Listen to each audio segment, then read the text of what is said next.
주의 은총이 여러분들 가정 속에 넘쳐나기를 소망합니다. 우리 이 마음 담아 옆에 계신 분들을 좀 축복하겠습니다. 6월 한 달도 주의 은혜가 넘쳐나시기를 바랍니다. 같이 인사하고 시작하겠습니다.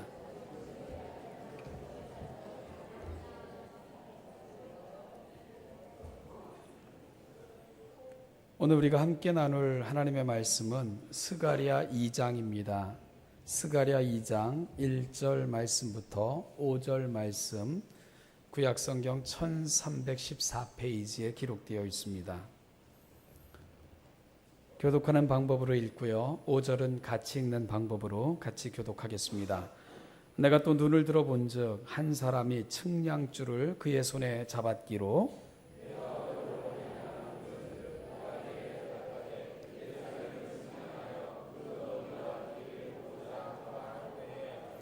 내게 말하는 천사가 나가고 다른 천사가 나와서 그를 맞으며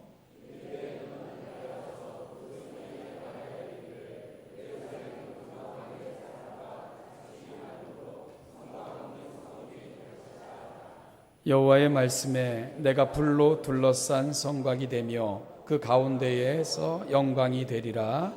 아멘. 고대 세계에서 한 도시를 지키는 탁월한 방법은 지리적으로 방어가 용이한 곳에 도시를 건설하는 것일 것입니다. 그러다 보니까 고대 도시는 높은 언덕에 세워지는 경우가 많았지요.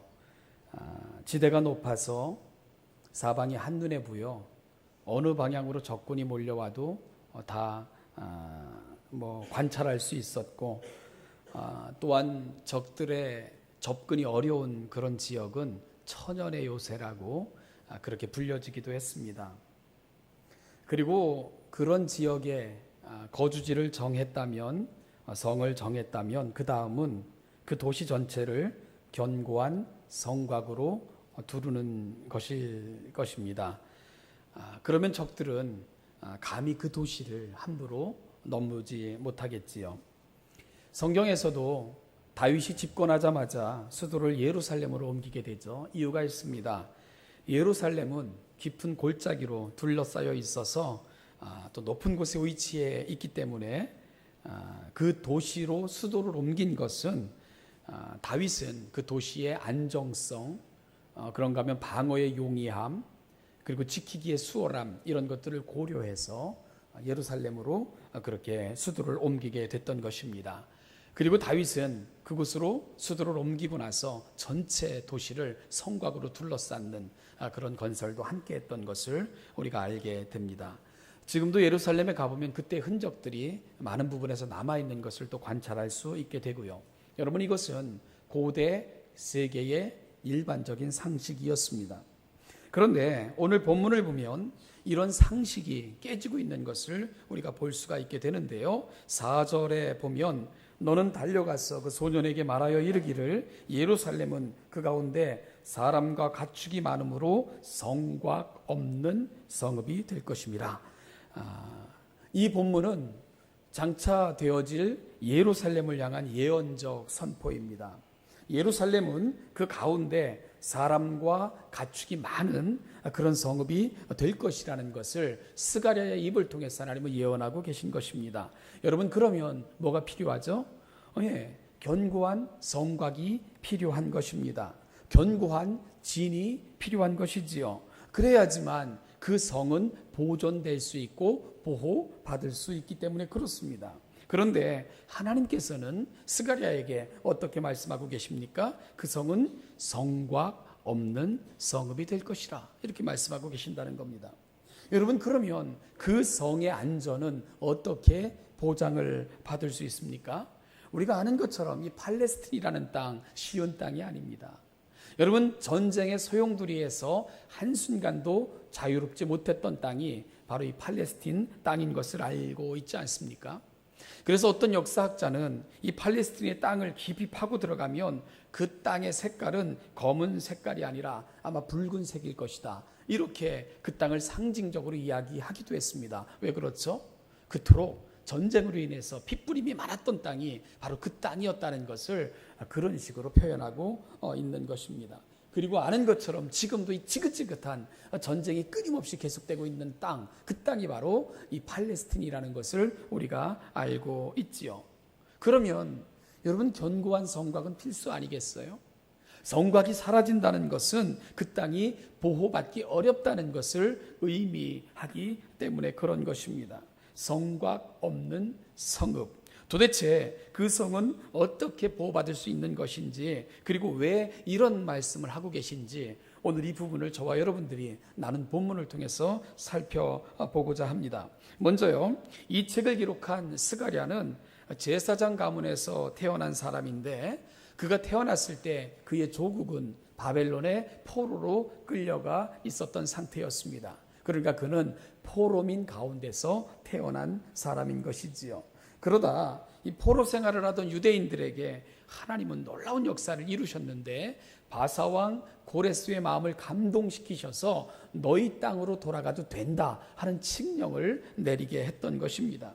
이에 스룹바벨의 인도하에 유대인들은 팔레스틴으로 돌아오게 되지요. 여러분, 그때 스가랴의 가족도 그곳에 포함되어져 있었고, 스가랴는 할아버지의 손을 붙들고 그렇게 사랑하는 조국으로 돌아오게 됐던 것입니다. 천신만고 끝에 그렇게 돌아왔던 조국에 돌아왔을 때 그 조국은 어린 이 스가랴가 보기에도, 그의 눈으로 보기에도 끔찍하고 참으로 비참한 그런 지경에 놓여져 있었습니다. 성곽은 무너져 있었고요, 성문들은 불에 탄 채 보기 흉하게 널브러져 있었고, 무엇보다도 성전은 폐허가 된 채 그렇게 방치되어 있었습니다. 한마디로 어디서부터 시작해야 되는지, 이 나라의 희망과 비전은 있는지 도무지 찾을 길 없는 그런 험한 상태에 조국이 놓여 있는 것을 어린 스가랴는 목도할 수밖에 없었던 것입니다. 그럼에도 불구하고 이 유다에게는 스룹바벨, 학개, 에스라, 이런 탁월한 지도자들이 있었지요. 그래서 그들은 이 나라, 이 민족, 그 미래를 어디서부터 시작하면 좋을까 고민하기 시작을 합니다. 그래서 그들은 어디서부터 그 무너진 조국의 건설을 시작하냐 하면, 무너진 성전을 다시 일으켜 세우는 것으로부터 그 조국의 미래를 열어 나가기를 원했던 것입니다. 그래서 그들은 성전 건축을 시작을 했던 것이지요. 물론 이미 무너진 솔로몬의 성전과 비교하면 그 화려함과 규모에는 미치지 못하는 그런 초라하고 보잘것없는 것이었습니다. 그럼에도 불구하고 그들은 열정을 안고 열망을 안고 무너진 성전을 건축하기 시작을 했던 것입니다. 그런데요, 이 성전을 건축하는 일은 그 말처럼 그렇게 쉬운 것이 아니었습니다. 이 처음 품었던 그 낙관적인 태도, 그 열정은 시간이 지나다 보니까 식어졌고요. 무엇보다도 성전을 건축할 재료도 없었고요, 재력도 그들에게는 없었습니다. 그런가 하면 적들은요, 끊임없이 그 민족들을 넘보고 있었고, 끊임없이 다시 침입하려고 하는 많은 시도들이 벌어지고 있는 것이 조국의 현실이었습니다. 그런가 하면 또한 사마리아 인근에 있는 그 지역 사람들의 방해도 심각했고요. 그리고 또한 다른 많은 여건들로 인하여 열정을 갖고 열의를 갖고 소망을 갖고 시작했던 성전 건축은 곧 그치고 마는 이런 지경에 이르게 됐던 것이 역사적 사실이었습니다. 그들은 이 모든 것들을 핑계로 내부적, 외부적 그 어려운 그 사정들을 핑계로 해서 점점 안일한 삶에 빠져 들어갔고요. 그리고 개인주의적인 삶에 빠져서는 함께 건축해야 될 성전은 점점 도외시하고 멀리할 수밖에 없는 그런 지경으로 내몰리고 있었습니다. 이제 성전 건축에 대한 희망, 꿈은 희미한 과거의 기억 속에만 남아있게 됐고요. 그렇게 중단된 채 16년이라는 세월이 지나가고 있었습니다. 그것이 바로 오늘 스가랴의 예언이 다시 시작됐던 그 시점인 것을 우리가 놓치시면 안 됩니다. 이러한 시대에 다시 백성들 앞에 서서 성전 건축을 완성하자고 그렇게 외쳤던 사람들이 있어요. 그 대표적인 사람이 누구냐면 바로 학개와 같은 선지자이고요, 스가랴와 같은 선지자였습니다. 이 학개와 스가랴의 메시지는 어찌 보면 같은 메시지입니다. 중단됐던 성전 건축을 개재하자, 다시 시작하자. 그것이 그들의 메시지였고요. 우리에게 주신 소망을 좇아 성전 건축을 완성하자. 이것이 동일한 그들의 메시지였습니다. 물론 같은 메시지를 했지만 그들의 강조점과 초점은 달랐던 것도 우리가 알게 되는데요. 학개는 성전 건축을 통해 하나님을 삶의 중심에 모시자고 외치기 시작을 했습니다. 학개는 성전 건축이 중단된 것을 그들의 영적 가치의 상실과 같은 의미로 해석하고 있었습니다. 따라서 성전을 건축하는 것은 하나님을 삶의 중심으로 모시는 것, 하나님 중심의 삶을 회복하는 것과 같은 의미로 학개는 선포하기 시작을 했던 것입니다. 여러분, 성전이 건축되고 그리고 그 속에 하나님 중심의 삶이 회복되면 하나님이 우리 삶의 중심으로 돌아오시게 될 것을 학개는 외치고 또 외쳤던 것입니다. 중단된 성전을 건축하자는 재건하자는 외침을 통해 그들의 영적 무감각과 그 다음에 세속화된 그 정신을 청산하고 여호와 하나님께로 돌아가자고 학개는 외치고 또 외치고 있는 것을 그의 책을 통해서 우리는 확인할 수가 있게 되는 것입니다. 결국 학개는 성전 건축과 그 성전 중심의 삶을 강조하면서 하나님을 우리 삶의 중심에 돌아오게 하자고 그 시대를 향해서 강력하게 요청하고 강력하게 외치고 또 촉구하고 있었던 것입니다. 사랑하는 신원예담교회 성도 여러분, 오늘 이 학개의 이 메시지를 우리가 다시 한번 들으면서 우리 삶의 현주소 또 우리 신앙의 현주소도 우리가 다시 한번 점검해 볼 수 있는 귀한 시간이 되기를 소망합니다. 나는 지금 어디에 있을까? 사도 바울은 오늘 이 시대의 성전은 내 몸이라고 그렇게 이야기를 해 주었습니다. 내 몸, 즉 하나님은 우리 몸을 그리고 또한 우리의 모든 삶을 성전 삼아 그렇게 거하기를 원하시는 것이 우리 하나님의 소망인 것도 사도 바울은 우리에게 전해주고 있습니다. 그런데 여러분, 지어져 가야 되고 점점 완성되어져 가야 되는 우리 몸, 우리 삶의 성전은 지금 학개가 바라보며 안타깝게 여기는 그 시대의 성전처럼 건축이 중단된 채 폐허가 되어가고 더 이상 관심을 끌지 못하는 그러한 지경으로 내몰린 것이 우리의 모습은 아닌가 한번 좀 돌아보고 싶다는 말씀입니다. 학개 선지자는 성전 중단은 곧 하나님을 향한 열망이 식은 것이며 그것은 곧 하나님의 영광을 볼 수 없다는 것과 동일한 개념이라고 설명해 내고 있습니다. 우리 몸된 삶의 성전이 황폐되어 있다면 그것은 여러분 하나님을 향한 우리 열망이 식은 것이고 내 삶에서 더 이상 하나님의 영광을 볼 수 없다는 것과 같은 의미로 학개는 해석을 해주고 있습니다. 학개의 그 간절한 그 열망과 외침을 통해서 무너진 몸된 내 성전이 재건되기를 바라고 내 삶이 하나님 중심의 삶으로 회복되어지고 그렇게 우리의 삶을 통해서 하나님의 영광을 보는 하나님의 거룩함을 보는 하나님의 영광을 누리며 살아가는 그런 하나님의 사람들이 되게 하여 주시옵소서. 우리가 이 시대에 그렇게 성전이 회복되고 하나님의 영광을 누리며 살아가는 우리가 될 수 있도록 하나님 허락하여 주시옵소서. 그 간절한 열망이 오늘 이 아침 저와 여러분들을 통해서도 고백되어질 수 있는 복된 아침이 되기를 주님의 이름으로 축복합니다. 사랑하는 여러분, 이 중단된 성전을 건축하자고 학개는 외치고 또 외쳤습니다. 그것은 바로 하나님을 우리 삶에 모시자는 권면이었고 그렇게 하나님 중심으로 그분의 영광을 보며 살자고 하는 그의 간절한 열망이었기 때문에 그런 것입니다. 중단된 성전을 다시 재건하자고 그렇게 외쳤던 또 한 명의 선지자가 있습니다. 그 이름이 바로 오늘 우리가 살피고 있는 스가랴라는 사람입니다. 이 학개와는 조금 다른 각도에서 스가랴는 그의 메시지를 전하고 있습니다.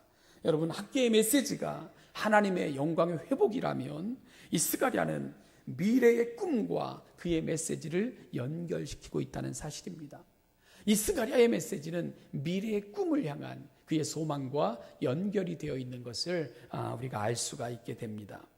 우리가 스가랴서를 처음부터 끝까지 읽어보면 이 스가랴서는 크게 전반부와 후반부로 그렇게 두 부분으로 구별되고 있는 것을 우리가 볼 수가 있게 되는데요.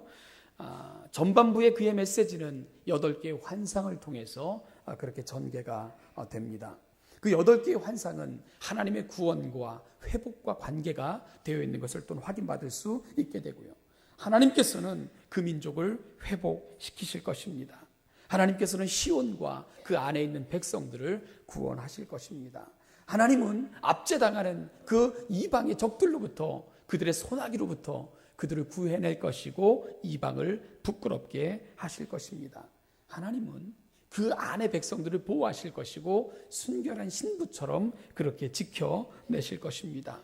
하나님의 영으로 그 백성들은 능력을 입게 될 것이고 그들의 민족의 죄는 제거될 것이고 그 민족을 통해 하나님은 열방을 심판하는 하나님의 거룩한 도구로 사용하시게 될 것입니다. 스가랴는 8개의 환상을 통해서 이 구체적인 구원과 회복에 대한 메시지를 끊임없이 그 민족 가운데 선포하고 있는 것을 우리가 전반부를 통해서 확인받을 수 있다, 그런 말씀입니다. 여러분, 그러면 어떻게 할 때, 어떻게 하면 이러한 구원과 회복을 우리가 경험할 수 있게 될까요? 그 민족은 어떻게 해야지 이 하나님의 구원의 중심, 하나님의 회복의 중심으로 들어갈 수가 있을까요? 스가랴서 1장 3절이 그 비결을 우리에게 가르쳐주고 있습니다. 우리 스가랴서 1장 3절 한번 같이 읽어보겠습니다. 시작. 그러므로 너는 그들에게 말하기를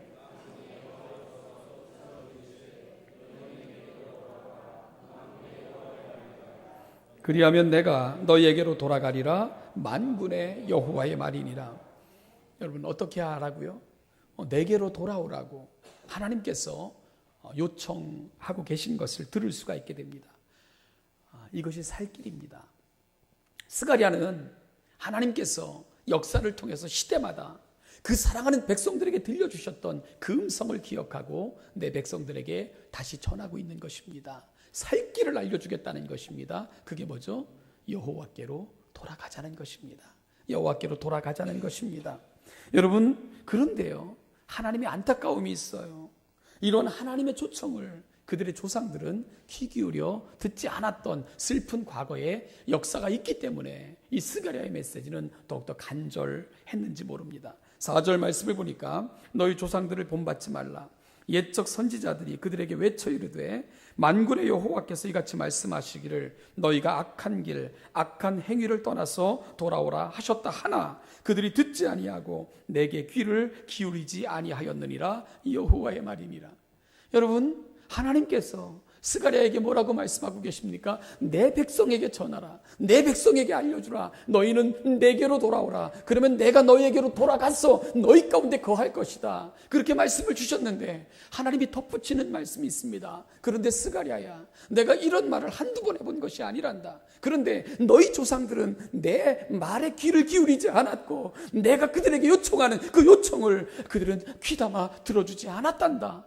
바로 이 안타까운 말씀을 하나님은 스가랴를 통해서 또다시 그 민족들에게 전하면서 너는 그럼에도 불구하고 다시 전하라. 내게로 돌아오라고. 내게로 돌아오라고. 그러면 내가 너희에게로 돌아가겠노라고 알려달라. 하나님은 스가랴를 통해서 그 마음을 전하고 계신 것입니다.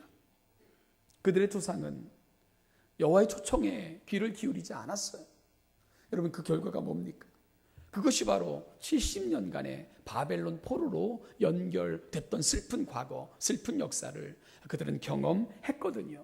그럼에도 불구하고 여전히 그 죄악 가운데서 하나님의 말씀에 귀를 기울이지 않고 살아가는 내 백성을 향하여 하나님은 스가랴를 다시 부르셔서 내 마음 전해달라고 요청하고 계신 것입니다. 내 말을 좀 전해달라고 하나님께서 스가랴에게 부탁하고 계신 것입니다. 그게 뭡니까? 내게로 돌아오라. 내게로 돌아오라. 그러면 된다. 그것이 다다. 이것이 내 마음이다. 내가 원하는 것 한 가지, 그것뿐이다. 하나님은 그렇게 스가랴를 통해서 내 백성들에게 호소하고 계셨던 것입니다. 여러분, 그럼 어떻게 돌아가야 되죠? 어떻게 돌아가야 될까요? 하나님 돌아왔잖아요. 돌아왔다니까요. 말을 하면 될까요? 스가랴는 우리가 하나님께 전심으로 돌아갔다는 것을 하나님께 보여드리자. 여러분, 그 방법이 성전을 재건하자. 그렇게 요청하고 그 요청으로 가고 있는 것을 우리가 보게 되는 것입니다. 우리가 하나님께로 돌아가자. 우리가 어떻게 그 마음을 보여드릴까? 성전을 재건하자. 무너져 그리고 다시 건축되다가 황폐한 가운데 남아있는 이 성전 건축을 우리가 완성해내자. 스가랴는 그렇게 외쳤던 것입니다. 그러면 왜 스가랴는 중단된 성전 건축을 재건하는 것과 여호와께로 돌아가는 것을 같은 의미로 해석하여 백성들에게 권면하고 있는 것일까요? 여러분, 그렇게 하면 백성들의 마음을 부추길 수 있을 것 같아서, 아니면 분위기를 다시 건축하는 쪽으로 돌이킬 수 있을 것 같아서 지금 스가랴가 이 방법론적으로 접근하고 있는 것일까요? 그런 게 아닙니다. 앞에서 저는 스가랴의 메시지는 두 파트로 구성되어 있다고 말씀을 드렸죠. 1장부터 8장까지가 첫 번째 파트입니다. 그리고 9장부터 14장까지가 후반부를 구성하고 있습니다. 그런데요, 이 구조는 굉장히 중요해요. 왜냐하면 1장부터 8장을 통해서는 끊임없이 하나님의 회복과 구원에 대한 환상을 보여주고 있거든요. 그리고 9장부터 14장을 통해서는 메시아에 대한 예언으로 그의 메시지가 전환되는 것을 우리가 볼 수가 있게 됩니다. 무슨 얘기죠? 하나님께서는 이 백성들을 회복시키실 것입니다. 이 백성들을 구원하실 것입니다. 그런데 그 최종적 완성은 메시아를 통해서 될 것을 사가랴 선지자는 미리 보면서 그 백성들에게 전하고 있는 것입니다. 이것이 바로 스가랴가 보여주고자 하는 그의 메시지의 핵심인 것을 우리가 알게 되는 것입니다. 여러분, 진정한 회복과 구원, 하나님은 그 민족 가운데 허락하실 것입니다. 그런데 진정한 회복과 구원은 메시아가 오는 날, 즉 하나님이 영원히 통치하는 그날을 통해서 완성될 것인 것을 스가랴를 통해서 선포하고 계신 것입니다. 그리고 이 모든 것, 이 땅의 회복뿐만이 아니라 영원한 회복과 구원, 이것을 연결시키고 있는 모티프, 즉 매개체가 바로 하나님의 거하심을 상징하는 성전 모티프인 것을 우리가 알게 되는 것입니다. 그러니까 스가랴가 중단된 성전 건축을 재개해서 완성하자고 외치고 있는 것은 단순히 예배를 위한 공간인 건축물을 짓자고 이야기하고 있는 것이 아닙니다. 미래를 만들어 가자고 요청하고 있는 것입니다. 그 미래를 오늘 여기서 우리가 함께 경험하자고, 오늘 그 미래를 여기서 함께 보여주자고 이 스가랴는 간절히 외치고 있는 것이 되는 것입니다. 스가랴는 이 눈앞에 그 암담한 현실을 바라보고 있습니다. 그는 이 모든 비극과 아픔과 절망적인 상황이 그들의 조상이 여호와를 떠났기 때문이라고 진단하고 있는 것입니다. 그런데 문제는 지금 그와 똑같은 과오를, 그와 똑같은 어리석은 실수를 오늘 이 시대를 살아가는 이 백성이 여전히 하고 있다는 것입니다. 그런데 스가랴가 역사를 살피고 하나님의 마음을 살핀 결과 그가 내린 결론은 한 가지였습니다. 이 민족이 살 방법, 이 나라가 살 방법은 하나밖에 없었기 때문입니다. 그것은 바로 여호와께로 돌아가는 것뿐이었습니다. 여호와를 우리 삶의 중심에 모시는 것, 그것만이 이 민족과 나라가 살 방법인 것을 스가랴는 너무나도 분명히 알았기 때문입니다. 여러분, 그 민족과 나라가 살 길, 그것은 여호와께로 돌아가는 거예요. 그러면 여호와께서 통치하실 것이고 여호와께서 통치하시는 나라는 영원할 것이라는 확신이 그의 마음속에 있었던 것입니다. 이것이 바로 성전 건축을 재개하자고 격려하고 외치는 진정한 이유였던 것이지요. 하나님의 통치. 바로 스가랴는 그것을 기대하고 있었던 것입니다. 즉 성전을 건축하여 그 성전 중심의 삶을 통해 여러분, 최우선적으로는 하나님으로부터 멀리 떠나 있고 세속되어져 있던 그 마음을 하나님께로 돌이키자고 권면하고 있는 것입니다. 그렇게 하나님을 다시 우리 삶 속으로 영접하자고 요청하고 있는 것입니다. 그런 미래가 보이는 거예요. 왜냐하면 하나님이 통치하실 때니까. 그 이유는 하나님이 책임지실 테니까. 그러니까 오늘 성전 건축은 단순히 오늘의 문제가 아니라 미래를 열어가는 비전이고 꿈이었던 것을 스가랴는 그 백성들에게 보여주고 싶었던 것입니다. 여러분, 이러한 비전은 오늘 우리가 읽은 이 본문을 통해서도 확인할 수가 있게 돼요. 2장 1절 말씀을 보니까 내가 또 눈을 들어본즉 한 사람이 측량줄을 그의 손에 잡았기로, 이렇게 시작을 합니다.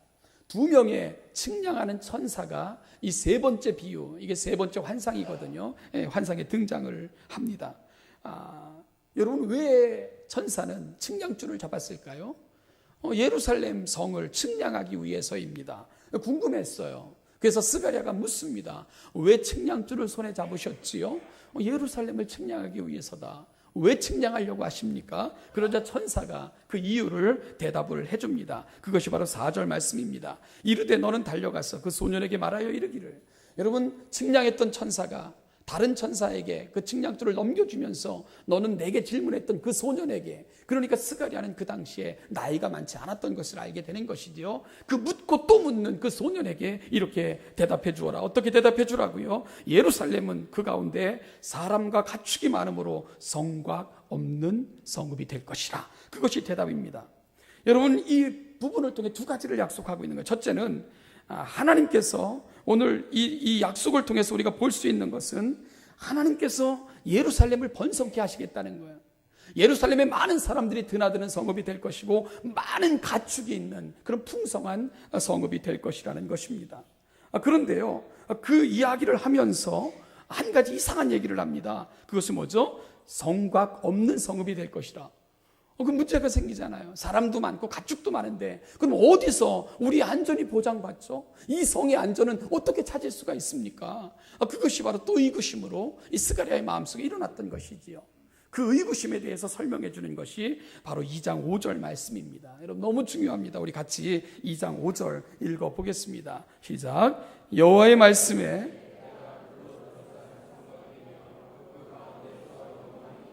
아멘. 뭘 약속하고 있습니까? 걱정하지 말아라. 내가 성곽이 되어주면 될 것 아니냐. 하나님 그 약속이에요. 그런데요, 그 성곽은 돌로 쌓은 무너질 수 있는 성곽이 아닙니다. 어떤 성곽입니까? 불로 둘러싼 성곽. 아무도 접근할 수 없고 아무도 뛰어넘을 수 없는 불로 쌓은 성곽같이 내가 되어주면 될 것 아니냐. 여러분, 이것이 하나님의 약속이에요. 그 성에 많은 사람들이 있을 거예요. 많은 가축들이 움직이게 될 것입니다. 내가 성곽이 되어 보호하겠다는 것입니다. 불로 둘러싼 성곽이 내가 되어 주겠다고 하나님이 약속하고 계신 것입니다. 그런데 더 놀라운 약속은 그 다음 부분입니다. 그 가운데에서 영광이 되리라. 누가요? 내가 그 가운데에서 영광이 되리라. 무슨 얘기입니까? 내가 성곽이 되어 아무도 침략할 수 없는 불로 둘러싼 성곽이 되게 하여 주실 뿐만 아니라 내가 너희 가운데 거할 거야. 내가 너희들 가운데 거하면서 너희들을 보호할 것이고 너희들을 지킬 것이며 너희들과 함께 할 것이고 너희들의 모든 사정을 내가 살펴 헤아릴 것이다. 여러분, 그것이 하나님의 약속입니다. 그것이 바로 하나님의 약속입니다. 이 환상을 보니까 스가랴의 가슴이 뛰는 거예요. 여러분, 그 땅, 한순간도 자유롭지 못했던 땅, 늘 전쟁의 위협 속에 있었던 땅, 피비린내 나는 전쟁이 끊임없이 휘몰아쳤던 땅, 지금도 여전히 황폐한 땅. 그런데 하나님이 비전을 보여주시는 거예요. 그 땅이 풍성하게 될 것이고 사람들이 숫자가 많아질 것이고 가축들은 풍성해질 그 비전을 보여주시는 것입니다. 그러면서 무슨 약속을 합니까? 내가 다시는 외적으로부터 침입당하지 않고 너희들의 안전이 흔들리지 않도록 내가 성곽이 되어줄 거야. 불로 쌓은 성곽같이 내가 너희를 보호할 것이며 그리고 내가 그 가운데 친히 거하면서 너희들을 지키고 보호하여 줄 거야. 하나님이 그 약속을 하고 계신 거예요. 그러니 스가랴의 가슴이 뛰죠. 그 약속을 붙드니까 스가랴가 견딜 수가 없는 거예요. 그런데요, 여러분, 그 하나님의 약속이 이루어지려면 한 가지를 그들이 분명히 해야 됐던 것이거든요. 여호와께로 돌아가야 되는 것입니다. 여호와께로 돌아가면 되는 거예요. 그러면 하나님께서 그들 가운데 오실 것이고 거하실 것이고 보호하실 것이고 지키실 것이고 영원토록 함께 하실 텐데, 여러분, 이것이 바로 하나님의 마음인데, 그래서 스가랴의 마음이 답답한 거죠. 스가랴가 조급한 것입니다. 그래서 외치고 있는 거예요. 여호와께로 돌아가자. 그것이 우리의 미래다. 여호와께로 돌아가자. 그것이 우리의 꿈이다. 여호와께로 돌아가자. 그것이 바로 오늘 이 시대 우리가 가장 시급하게 해야 될 우리의 사명이다. 스가랴는 그렇게 외치고 있는 것입니다. 그분께로 돌아가는 것, 그것이 다였어요. 그것이 다였습니다. 어느 글을 보니까 윌리엄 오슬로라는 사람의 이렇게 글에 대한 글을 본 적이 있습니다. 이 사람이 유명한 그 존스 홉킨스 그 의과대학을 설립한 분으로 되어 있던데, 이분은 영국 사람입니다. 의사였던 그가 이제 존스 홉킨스 대학을 이렇게 세우게 되는 건데, 정말 그 그 모든 공을 인정받아서 왕실로부터 기사자기를 받을 정도로 존경받는 인물이 된 것인데요. 그분이 이렇게 성공할 수 있었던 그 이유를 그가 우연히 읽게 된 토머스 칼라일의 글 한 토막 때문이었다, 이렇게 그 고백을 하고 있습니다.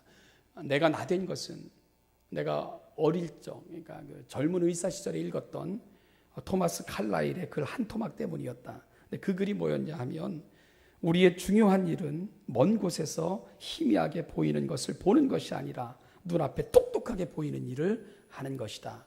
그 구절을 읽고 나서는 그가 머리를 망치로 맞은 것 같은 그런 충격을 받았고, 놓치고 있었던 것, 그리고 그가 나아가야 될 방향이 무엇인지를 분명히 볼 수 있도록 만들어준 한 구절이었다. 그런 고백을 하고 있습니다.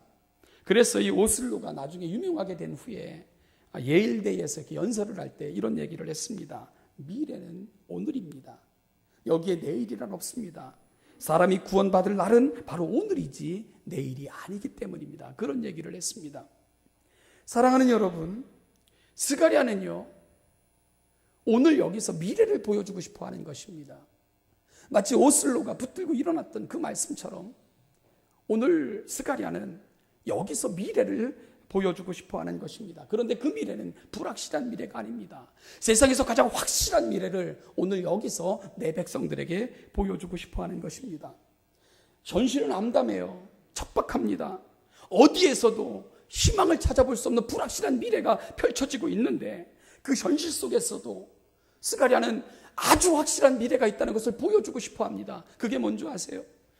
하나님이 통치하시는 거예요.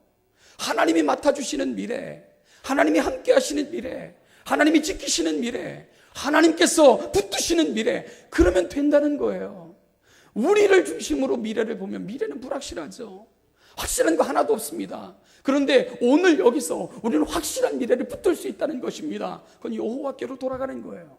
그분이 통치하시도록 하는 거예요. 그분이 우리 삶을 지키시도록 그분께 우리 삶을 맡기는 거예요. 그러면 그분은 성곽이 되시는데 불로 둘러싼 성곽처럼 우리를 지키시겠다고 약속하시고, 내가 너희 가운데 거하여 너희와 함께 할 것이라고 약속하고 계십니다. 여러분, 하나님이 이끄시는 미래, 하나님이 함께 하시는 미래, 하나님이 지키시는 미래, 하나님이 복을 주시는 미래, 그것만큼 확실한 미래가 어디에 있습니까? 바로 스가랴는 오늘 여기서 이 불확실한 현실이지만 여기서 가장 확실한 미래를 내 백성들에게 보여주고 싶어하는 것입니다. 그것은 바로 하나님께로 돌아가는 거예요. 하나님이 지키시고 하나님이 보호하시는 바로 거기에 진정한 미래가 있다는 것을 스가랴는 보여주고 싶어 하시는 것입니다. 사랑하는 신원예담교회 성도 여러분, 미래를 준비하십시오. 여러분 개인적인 미래, 여러분 가정의 미래, 그리고 여러분 자녀를 향한 미래 확실하게 준비하십시오. 그것은 바로 가장 확실한 분에게 이 미래를 맡기는 것입니다. 하나님이 통치하시게 하는 거예요. 그 하나님이 그분의 지혜만큼 우리 삶을 만들어 가시도록 내어드리는 것입니다. 바로 그것이 확실한 미래입니다. 스가랴는 그걸 내 백성들에게 보여주고 싶어 했습니다. 눈에 보이는 성전을 통해서 안 보이는 미래지만 가장 확실한 미래를 보여주고 싶어 했던 것이 바로 스가랴의 마음이었고 그의 메시지였던 것입니다. 스가랴는 오늘 그걸 시작하자는 거예요. 미래를 지금 열자고 권면하고 있는 거예요. 눈에 보이는 미래, 바로 그 미래를 눈에 보이는 성전 재개를 통해 하나님이 돌아오시게 하고 우리가 하나님께로 돌아갔다는 그 사실을 통해서 오늘 여기서 미래를 보여주자, 그렇게 이야기하고 있는 것입니다. 사랑하는 신원예담교회 성도 여러분, 오늘 이 자리에서 그 미래를 여십시오. 오늘 이 자리에서 그 미래를 바라보시기를 바랍니다. 한 가지면 됩니다. 하나님께로 돌아가세요. 그분이 통치하시도록 하세요. 그럼 여러분들의 미래는 눈에 보이는 것보다 더 확실할 것입니다.